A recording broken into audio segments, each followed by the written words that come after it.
Hello बच्चों, आज हम आपका साइंस का वीडियो नंबर 10 स्टार्ट करने जा रहे हैं। हमने चैप्टर नंबर 1 स्टार्ट कर रहे हैं। चैप्टर नंबर जो 6 है लाइफ प्रोसेस, वो हमने जो है स्टार्ट कर दिया था पिछले वीडियो के अंदर ही। आज हम जो बात करेंगे वो न्यूट्रिशन इन ह्यूमन की बात करेंगे, ह्यूमन में न्यूट्रिशन की बात करेंगे। ह्यूमन जो होता है वो फूड को इंटेक करता है, और जो फूड वो इंटेक करता है उसमें कॉम्प्लेक्स सब्सटेंस होते हैं।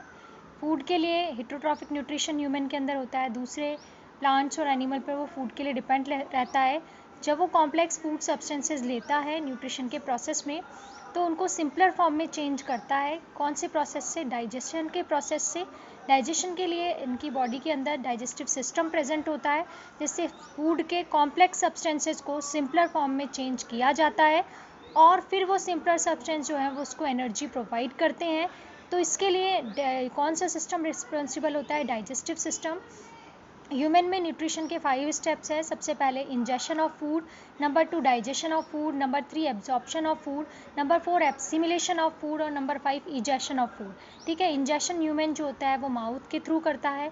ठीक है, और फिर डाइजेशन का प्रोसेस कैसे होता है? इसके लिए डाइजेस्टिव सिस्टम रिस्पॉन्सिबल होता है। डाइजेस्टिव सिस्टम के 2 पार्ट्स हैं। फर्स्ट वन एलिमेंट्री कैनाल, जो कि जो ह्यूमन है उसके अंदर एक tube like alimentary canal present होती है, फ्रॉम माउथ टू एनस तक स्प्रेड होती है। ठीक है, और उसके बाद डाइजेस्टिव ग्लैंड्स होती हैं, ये एक्सेसरी ग्लैंड्स होती हैं जो कि डाइजेशन में हेल्प करती हैं। इनके जो सिक्रीशंस होते हैं वो डाइजेशन में हेल्प करते हैं। सबसे पहले माउथ और buccal cavity. Mouth opens into the buccal cavity. Buccal cavity के पीछे फेरिंग्स होता है। फेरिंग्स जो कि वो पार्ट होता है जो कि रेस्पिरेशन और जो है फूड रेस्पिरेशन और फूड दोनों से कनेक्टेड, दोनों जो है उसका कनेक्टेड एरिया फेरिंग्स कहलाता है। और उसके बाद ईसोफेगस होता है, फिर स्टमक आता है, मस्कुलर ऑर्गन, फिर इंटेस्टाइन होती है, small and large intestine, and at the end जो है लार्ज इंटेस्टाइन जो है वो एनस के थ्रू ओपन होती है, और अनडाइजेस्टेड फूड को बॉडी से बाहर रिमूव किया जाता है। कैसे होता है ये प्रोसेस, ये देखते हैं हम। सारे ऑर्गन्स आपको सिस्टमेटिकली लर्न होने चाहिए। ठीक है, एक सीक्वेंस से लर्न होनी चाहिए। सबसे पहले मुख और सबसे पहले mouth and buccal cavity, then pharynx, then pharynx के बाद फूड पाइप, फूड पाइप के बाद या फूड पाइप या ईसोफेगस, और फूड पाइप के बाद स्टमक, इंटेस्टाइन। इंटेस्टाइन के 2 पार्ट हैं, small and large intestine, and then it opens with the anus. सबसे पहले माउथ एंड माउथ कैविटी। जब फूड इंटेक किया जाता है या फूड का इंजेक्शन जो है वो माउथ में किया जाता है, माउथ जो होता है उसके अंदर टीथ प्रेजेंट होते हैं, टंग प्रेजेंट होते हैं। टीथ के थ्रू फूड की कटिंग करी जाती है, कटिंग की जाती है, बाइटिंग की जाती है, ग्राइंडिंग की जाती है। ठीक है, और फूड को जो है एकदम ग्राइंड कर लिया जाता है, एकदम पीस लिया जाता है माउथ के अंदर। और फिर जो टंग होती है वो उसके अंदर सलाइवा मिक्स करती है। माउथ में सलाइवा, सलाइवरी ग्लैंड सिक्रीट करती हैं। सलाइवा को एकदम फूड में मिक्स कर दिया जाता है एकदम। ठीक है, और जो माउथ में फूड की फॉर्म होती है वो बॉलस फॉर्म में होता है। सलाइवरी ग्लैंड्स जो होती हैं वो क्या करती हैं? सलाइवरी ग्लैंड सलाइवा जो सिक्रीट करती है, उस सलाइवा में एंजाइम प्रेजेंट होता है, salivary amylase. Which enzyme? Salivary amylase. ये क्या करता है? जो स्टार्च होता है उस स्टार्च को, starch is a type of complex sugar और कार्बोहाइड्रेट, जिसको ये माल्टोज या सिंपल शुगर में चेंज कर देता है। कौन? Salivary amylase. तो ये जो डाइजेशन होता है वो कहाँ पर होता है? माउथ के अंदर। माउथ में मैंने आपको बताया टीथ के थ्रू जो है इसका क्या किया जाता है? मैकेनिकल डाइजेशन किया जाता है, और उसको बिल्कुल अच्छे से पीस दिया जाता है। और फिर टंग जो होती है वो इसको जो हेल्प करती है। टंग आपको पता है कि एक मस्कुलर ऑर्गन होता है जो कि फूड को क्या करती है? दांतों के नीचे धकेलने का काम भी करती है, ताकि वो इजीली पिस जाए फूड। इसके अलावा वो उसको एनगल्फ करने में भी हेल्प करती है, स्पीकिंग में भी हेल्प करती है, टेस्ट पता करने में भी फूड के भी हेल्प करती है। तो एक मस्कुलर ऑर्गन होता है टंग। ठीक है, और सलाइवरी ग्लैंड से सिक्रीट सलाइवा को भी फूड में मिक्स करके और फूड को कैसा कर देती है? बिल्कुल मॉइस्ट फॉर्म में कर देती है फूड को, और फूड का फिर डाइजेशन पॉसिबल हो पाता है। ठीक है, डाइजेशन कौन करता है? सलाइवरी माइलेज एंजाइम, जो किस में प्रेजेंट होता है? सलाइवा के अंदर। सलाइवा किसके थ्रू सिक्रीट होता है? सलाइवरी ग्लैंड्स के थ्रू सिक्रीट होता है, जो माउथ में प्रेजेंट होती हैं। और ये स्टार्च जो कि कॉम्प्लेक्स फूड है उसको किस में चेंज कर देती है? सिंपल फॉर्म में माल्टोज में चेंज कर देती है। तो इस तरीके से माउथ और बकल, माउथ तो ओपनिंग है और माउथ किस में ओपन होता है? बकल कैविटी में। तो इस तरीके से माउथ कैविटी या बकल कैविटी में डाइजेशन का प्रोसेस होता है। इसके बाद डाइजेशन जो होता है वो फेरिंग्स से होता हुआ फूड पाइप में जाता है। फेरिंग्स एक एरिया है जिसका कुछ पार्ट जो है नेज़ल पासेस से कनेक्टेड होता है, तो नेज़ल पासेस से इंटीरियर पार्ट और पोस्टीरियर पार्ट इसका विंड पाइप से कनेक्टेड होता है। इसी तरीके से जो फेरिंग्स है उसका कुछ पार्ट जो है वो माउथ से कनेक्टेड है और पीछे वाला पार्ट जो है वो फूड पाइप से कनेक्टेड है।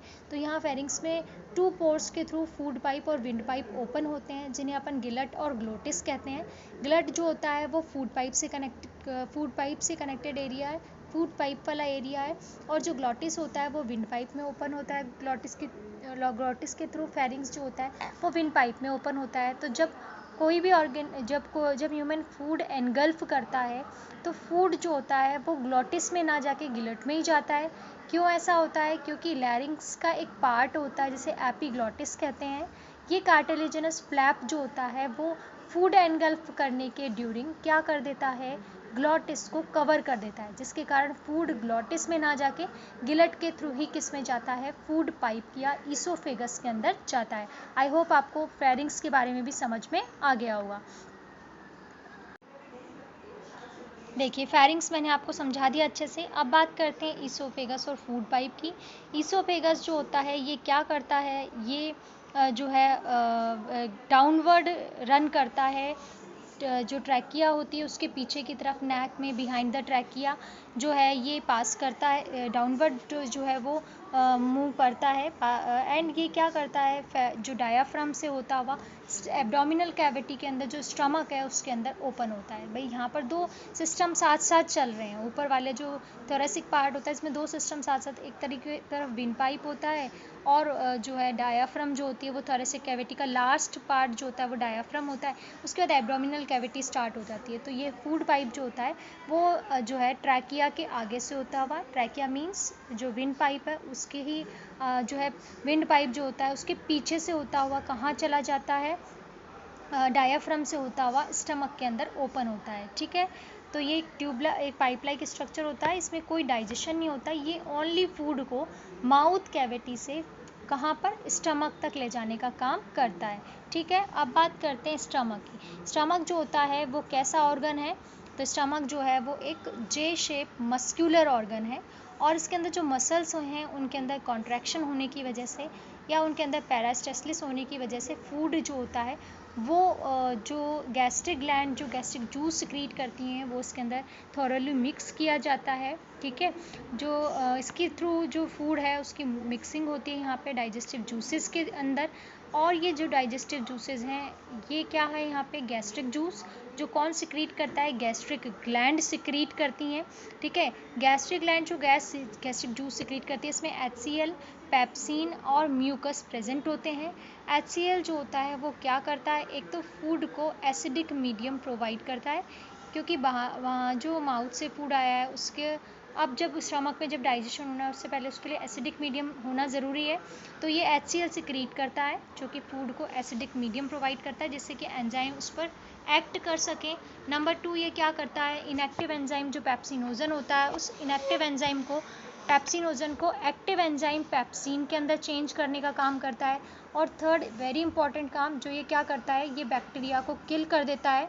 और बैक्टीरिया को किल कर दे, जैसे फूड के साथ कई बार जो है बैक्टीरिया वगैरह आ जाते हैं तो उसको डिसइंफेक्ट करने का काम जो है वो भी यही करता है। इसके अलावा जो स्लाइवा है उसका जो फंक्शन होता है जब वो फूड स्टमक में आ जाता है तो उसके एक्शन को भी ये क्या करता है? स्टॉप करने का काम भी करता है। ये सारे काम कौन करता है? HCl करता है। नेक्स्ट थिंग है पेप्सिनोजन, जिसको HCl किस में चेंज कर देता है? पेप्सिन में। और पेप्सिन जो स्टमक है उसमें मेनली किसका डाइजेशन होता है? तो प्रोटीन का डाइजेशन होता है। मुख्य रूप से किसका डाइजेशन होता है?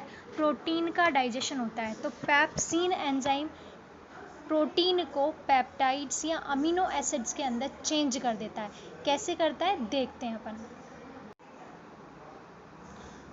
ठीक है, अब पेप्सिन जो देखो प्रोटीन का डाइजेशन कौन कर रहा है? पेप्सिन किस में चेंज कर रहा है? इसको अमीनो एसिड्स के अंदर चेंज कर रहा है, क्योंकि प्रोटीन जो होते हैं वो अमीनो एसिड के क्या होते हैं? पॉलीमर्स होते हैं।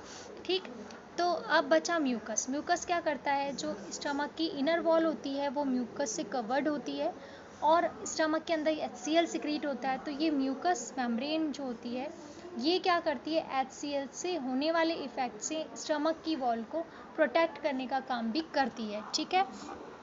हाँ, अब कभी कभी जैसे कुछ लोग स्पाइसी फूड बहुत ज़्यादा खाते हैं, रेगुलरली अगर स्पाइसी फूड यूज़ करते हैं तो उनमें कई बार क्या होता है, ये जो म्यूकस मेम्ब्रेन होती है ये डैमेज हो जाती है और डायरेक्ट HCl जो होता है वो कांटेक्ट में आने लग जाता है इसकी वॉल के, स्टमक वॉल के, और उसके कारण उनमें क्या एसिडिटी वगैरह भी ज़्यादा हो जाती है। इसके अलावा कई बार जो है ये जो पार्ट होते हैं इनके डाइजेस्ट हो जाते हैं और घाव बन जाते हैं स्टमक के अंदर, जिन्हें हम पैप्टिक अल्सर भी कहते हैं। क्या कहते हैं? Peptic ulcer. नाउ स्टमक जो होता है वो पीछे की ओर किस में खुलता है? अब स्मॉल इंटेस्टाइन में। स्मॉल इंटेस्टाइन में जहाँ इंटेस्टाइन में ओपन होता है वहाँ पर स्फिंक्टर मसल्स होती हैं जो कि रेगुलेट करती हैं जो फूड होता है उसका बैक फ्लो को रोकने का काम करती हैं ये, ठीक है। अब इंटेस्टाइन में जो स्मॉल इंटेस्टाइन में जब फूड आता है तो यहाँ पर भी फूड का डाइजेशन होता है और ये एलिमेंट्री कैनाल का सबसे लॉन्गेस्ट पार्ट होता है। इसके अलावा जो स्मॉल इंटेस्टाइन हर्बीवोरस की जो होती है वो ज़्यादा लॉन्ग होती है क्योंकि उन्हें किसका डाइजेशन करना होता है? सेल्यूलोज का डाइजेशन करना होता है, क्योंकि ग्रास ईटर्स होते हैं वो, उनमें सेल्यूलोज प्रेजेंट होता है, तो सेल्यूलोज का डाइजेशन करने के लिए स्मॉल इंटेस्टाइन जो होती है वो उनकी ज़्यादा लॉन्गर होती है। जो कार्निवोरस होते हैं या जो कार्निवोरस जो मीट खाते हैं उसका डाइजेशन इजी होता है, इसलिए उनकी जो डाइजेस्टिव कैनाल होती है, डाइजेस्टिव स्मॉल इंटेस्टाइन होती है वो कैसी होती है? स्मॉल होती है, ठीक है। स्मॉल इंटेस्टाइन उनकी कैसी होती है? स्मॉल। तो जैसे टाइगर की जो स्मॉल इंटेस्टाइन है वो स्मॉल होती है किसके कंपैरिजन में? डियर, रैबिट, इनके कंपैरिजन में। अब बात करते हैं स्मॉल इंटेस्टाइन की, ठीक है। स्मॉल इंटेस्टाइन में जो डाइजेशन कंप्लीट होता है उसमें बहुत सारे डाइजेस्टिव जूस टेक पार्ट करते हैं। कैसे?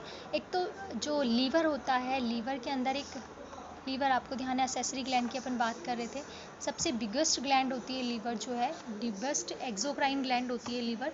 लीवर जो होती है वो कहाँ सिचुएटेड होती है? तो स्टमक के राइट हैंड साइड पर क्या प्रेजेंट होता है? लीवर प्रेजेंट होता है चॉकलेटी ब्राउन कलर का, और इसमें गाल ब्लैडर होता है। गाल ब्लैडर जो होता है वो बाइल सिक्रीट करता है, ठीक है। ये जो बाइल होता है, ये बाइल जो बाइल डक्ट है उसके थ्रू कहाँ पर लाया जाता है? स्मॉल इंटेस्टाइन में, ठीक है। ये जो बाइल डक्ट के थ्रू बाइल स्मॉल इंटेस्टाइन में लेके आया जाता है, लेकिन इस बाइल जूस के अंदर कोई एंजाइम नहीं होता है, तो भी ये डाइजेशन में हेल्प करता है। कैसे हेल्प करता है डाइजेशन में? आप सबको पता है कि फैट्स बहुत कॉम्प्लेक्स होते हैं तो उन पर इजीली एंजाइम जो है वो काम नहीं करते हैं या उन्हें एंजाइम ब्रेक डाउन नहीं कर पाते। क्या करता है? ये बाइल जूस के अंदर बाइल सॉल्ट प्रेजेंट होते हैं। ये बाइल सॉल्ट जो फैट की लार्ज ग्लोब्यूल्स हैं उनको स्मॉल ग्लोब्यूल्स में चेंज कर देता है ताकि उस पर एंजाइम उसे डाइजेस्ट कर पाए, सिंपलर फॉर्म में चेंज कर पाए। तो ये जो प्रोसेस होता है जिसमें फैट की लार्ज ग्लोब्यूल को स्मॉल ग्लोब्यूल में चेंज करना, ये कहलाता है इमल्सिफिकेशन ऑफ फैट। क्या कहलाता है? Emulsification of fat. तो फैट के इमल्सिफिकेशन में बाइल जूस का बहुत बड़ा रोल होता है, जो कौन सिक्रीट करता है? लीवर में प्रेजेंट गाल ब्लैडर, राइट। अब बात करते हैं पैनक्रियाज की। पैनक्रियाज जो होती है वो कहाँ सिचुएटेड होती है? तो वो आपको ध्यान होगा स्मॉल इंटेस्टाइन, जहाँ स्टमक ओपन होता है स्मॉल इंटेस्टाइन में, तो जो उसका स्टार्टिंग पार्ट होता है वहाँ पर स्टमक के नीचे और इंटेस्टाइन के ऊपर क्या प्रेजेंट होती है? पैनक्रियाज। पैनक्रियाज जो होती है वो एक मिक्स ग्लैंड होती है। मिक्स का मतलब उसका कुछ पार्ट तो एंजाइम सिक्रीट करता है, एक्सोक्राइन होता है, और कुछ पार्ट हार्मोन सिक्रीट करता है, तो एंडोक्राइन होता है। तो इसका जो एक्सोक्राइन पार्ट है उसमें पैनक्रिएटिक डक्ट्स के थ्रू पैनक्रिएटिक जूस को कहाँ पर ले आया जाता है? स्मॉल इंटेस्टाइन के अंदर। ये जो पैनक्रिएटिक जूस होता है इसमें वेरियस एंजाइम्स होते हैं जो अलग अलग फूड सब्सटेंस के डाइजेशन के लिए रिस्पॉन्सिबल होते हैं, ठीक है। देखिए क्या होता है कि इसमें ट्रिप्सिन एंजाइम प्रेजेंट होता है। ये जो ट्रिप्सिन एंजाइम होता है ये प्रोटीन को अमीनो एसिड के अंदर डाइजेस्ट कर देता है। इसी तरह का कॉम्प्लेक्स कार्बोहाइड्रेट या स्टार्च वगैरह होते हैं, इन्हें भी ये एमाइलेज एंजाइम जो होता है वो ग्लूकोज में चेंज कर देता है। इमल्सिफाइंग जो फैट होते हैं उन्हें लाइपेज एंजाइम फैटी एसिड और ग्लिसरॉल के अंदर चेंज कर देता है। तो जो पैनक्रिएटिक जूस होता है, उस पैनक्रिएटिक जूस के अंदर बहुत सारे एंजाइम्स होते हैं। पहला ट्रिप्सिन एंजाइम जो किसको डाइजेस्ट करता है, प्रोटीन को, किस में चेंज कर देता है, अमीनो एसिड्स में। नंबर 2 है अमाइलेज, ठीक है, एक हमने सलाइवा में पढ़ा था, सलाइवरी अमाइलेज। ये कौन सा अमाइलेज है, ये पैनक्रियाज में प्रेजेंट है, pancreatic amylase.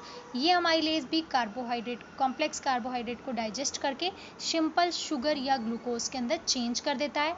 Number 3 lipase enzyme, ये इमल्सिफाइंग फैट को फैटी एसिड और ग्लिसरॉल के अंदर क्या कर देते हैं, तोड़ देते हैं।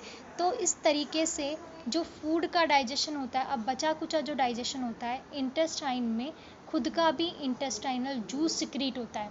ये इंटेस्टाइनल जूस जो होता है, ये इंटेस्टाइनल जूस जो होता है वो भी क्या करता है, ये इंटेस्टाइनल जूस जो होता है, ये इंटेस्टाइनल जूस में भी बहुत सारे एंजाइम्स होते हैं। ये एंजाइम भी फूड के डाइजेशन में हेल्प करते हैं।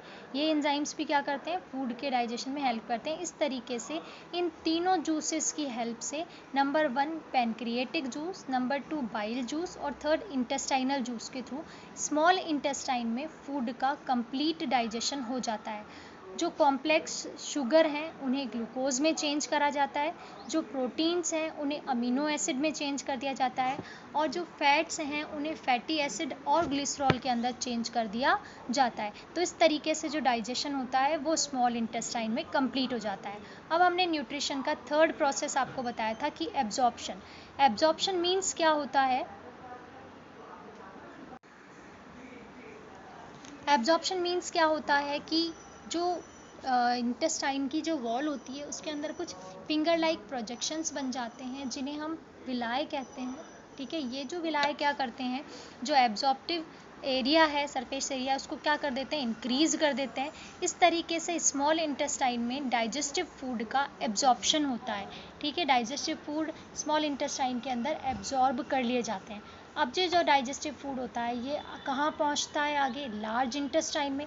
लार्ज इंटेस्टाइन के अंदर जो कॉलन वाला पार्ट है उसके अंदर प्रेजेंट जो विलाय हैं वो भी इस फूड के अंदर से वाटर को रीएब्जॉर्ब कर लेते हैं। ठीक है, क्या कर लेते हैं, वाटर को रीएब्जॉर्ब कर लेते हैं। तो इस तरीके से स्मॉल इंटेस्टाइन और लार्ज इंटेस्टाइन के थ्रू रीएब्जॉर्प्शन का जो प्रोसेस है, एब्जॉर्प्शन का जो प्रोसेस है वो कंप्लीट हो जाता है। अब जो फूड जो इंटेस्टाइन है उसके अंदर ब्लड कैपिलरीज अरेंज होती हैं। जो डाइजेस्टेड फूड होता है वो ब्लड के अंदर डाल दिया जाता है और वो ब्लड के थ्रू ईच सेल तक पहुंचता है। ये जो प्रोसेस होता है इसे हम कहते हैं एसिमिलेशन ऑफ फूड। क्या कहते हैं, एसिमिलेशन ऑफ फूड, क्योंकि इसके थ्रू ईच सेल तक फूड को, जो डाइजेस्टेड फूड है, जो एब्जॉर्प्टिव फूड है, उसको पहुंचा दिया जाता है। अब लास्ट पार्ट आता है इजेशन। इजेशन मीन्स कि जो लास्ट में फूड बचता है वो अनडाइजेस्टेड फूड होता है जिसे बॉडी से बाहर रिमूव करना होता है, जो कि लास्ट में एनस के थ्रू, जो रेक्टम वाला पार्ट होता है लार्ज इंटेस्टाइन का, वो एनएस के थ्रू ओपन होता है। तो एनएस के थ्रू उस अनडाइजेस्टेड फूड को बॉडी से बाहर रिमूव कर दिया जाता है। और एनएस के अराउंड जो है वो स्फिंक्टर मसल्स होती हैं जो इस फंक्शन को रेगुलेट करने का काम भी करती है। तो इस तरीके से हमने ह्यूमन का डाइजेस्टिव सिस्टम जो है उसे कंप्लीट पढ़ लिया है। सबसे पहले डाइजेशन का होता है माउथ में, उसके बाद फूड पाइप कोई डाइजेशन नहीं करता है, और उसके बाद स्टमक में डाइजेशन होता है, स्टमक में स्पेशली प्रोटीन का डाइजेशन होता है। उसके बाद जो कंप्लीट डाइजेशन होता है वो कहाँ पर हो जाता है, स्मॉल इंटेस्टाइन के अंदर। स्मॉल इंटेस्टाइन डाइजेशन भी करती है और एब्जॉर्प्शन का काम भी करती है। इसके अलावा कुछ एब्जॉर्प्शन जो है वो लार्ज इंटेस्टाइन के थ्रू भी होता है। और लास्ट में लार्ज इंटेस्टाइन के जो लास्ट पार्ट होता है उसका कोर जो होता है वो एनस कहलाता है, जिसके थ्रू अनडाइजेस्टेड फूड को बॉडी से बाहर रिमूव कर दिया जाता है। ठीक है, अब डायग्राम से और इसको समझें एक बार। ये देखिए, सबसे पहले ये माउथ है, माउथ के अंदर टंग है, ये बकल कैविटी है, माउथ कैविटी। ये ऊपर से जाके देखिए एक तरफ से नेजल पासेस से एक जो है वो आकर यहाँ ज्वाइंट है, एक माउथ से ज्वाइंट है, यहाँ 2 पोर है, गिलेट एंड ग्लॉटिस। ये वाला जो एरिया ये क्या कहलाता है? फेरिंग्स। क्या कहलाता है? फेरिंग्स। फिर गिलेट किसके थ्रू, जो माउथ कैविटी है वो किस में ओपन होती है? ईसोफेगस और फूड पाइप में। ये ईसोफेगस जो होती है वो विंड पाइप के पीछे से होता हुआ ये डायाफ्राम, देखो ये वाला जो पार्ट है इसको डायाफ्राम बोल रहे हैं, डायाफ्राम के को पास करते हुए कहाँ पर आ गया? ये वाली जो कैविटी है ये कौन सी कैविटी कहलाती है? Abdominal cavity. कौन सी कैविटी? एब्डोमिनल। किस में खुल रही है? देखिए स्टमक के अंदर खुल रही है। ये जो स्टमक के राइट हैंड साइड में आपको दिख रहा है ये लीवर है। लीवर में ये जो दिख रही है आपको ये गाल ब्लैडर है, जो क्या सिक्रीट करती है? बाइल। ये बाइल जूस आपको इंटेस्टाइन में ओपन होता है, बाइल जूस जो होती है वो यहाँ इंटेस्टाइन है इसमें ओपन हो रही है। इसी तरीके से ये जो स्ट्रक्चर आपको दिख रहा है स्टमक के नीचे और इंटेस्टाइन के ऊपर, जिसे हम पेनक्रियास कहते हैं, इससे भी पेनक्रिएटिक डक्ट आकर किस में ओपन हो जाती है? स्मॉल इंटेस्टाइन में। स्मॉल इंटेस्टाइन का जो सबसे कॉइल्ड पार्ट है दिख रहा है आपको, ये सबसे ज़्यादा कॉइल रीजन जो होता है इसको हम इलियम कहते हैं। ये स्मॉल इंटेस्टाइन का ही पार्ट है, यहाँ भी स्मॉल इंटेस्टाइन है, ये वाली भी है ना, और ये वाली सबसे कॉइल्ड पार्ट स्मॉल इंटेस्टाइन का, इसको इलियम कह देते हैं। उसके बाद स्मॉल इंटेस्टाइन यहाँ देखिए आप लार्ज इंटेस्टाइन में खुल रही है। ये क्या है? अपेंडिक्स। ये एक वेस्टिजियल ऑर्गन है जो हमें यूज़फुल नहीं है, हमसे हमारे जो एंसेस्टर्स थे उनमें इसका यूज़ था, सेलुलोज के डाइजेशन में हेल्प करता है, उनमें इसका यूज़ था, हमें यूज़ नहीं है। उसके बाद आपको ये लार्ज इंटेस्टाइन का वाला पार्ट देख रहे हैं, यहाँ पर भी एब्जॉर्प्शन होता है, इसे कॉलन कह देते हैं, और यहाँ वाटर को रीअब्जॉर्ब किया जाता है। लास्ट पार्ट होता है रेक्टम, और रेक्टम की ओपनिंग किसके थ्रू होती है? एनस के थ्रू होती है। किसके थ्रू होती है? एनस के थ्रू होती है। तो इस तरीके से जो है डाइजेशन का प्रोसेस डाइजेस्टिव सिस्टम के थ्रू होता है। अब आपको ये जो डायग्राम है इसको भी अच्छे से, नॉमिनेटेड डायग्राम आपको लर्न होना चाहिए, आप इसकी प्रैक्टिस साथ के साथ करते जाइए, क्योंकि इस चैप्टर में से 1 नंबर का क्वेश्चन डायग्राम का आएगा ही आएगा। तो सभी डायग्राम्स आपको अच्छे से लर्न होने चाहिए। तो डायग्राम की प्रैक्टिस कर लीजिए, इसको ड्रॉ करके, उसको प्रैक्टिस करके, और उसके नेम सारे आपको याद होने चाहिए ना। साइंस में नॉमिनेटेड डायग्राम मानते हैं, तो नॉमिनेशन अच्छे से आपको ध्यान होना चाहिए। ठीक है, नेक्स्ट वीडियो के अंदर नेक्स्ट टॉपिक के बारे में डिस्कस करेंगे।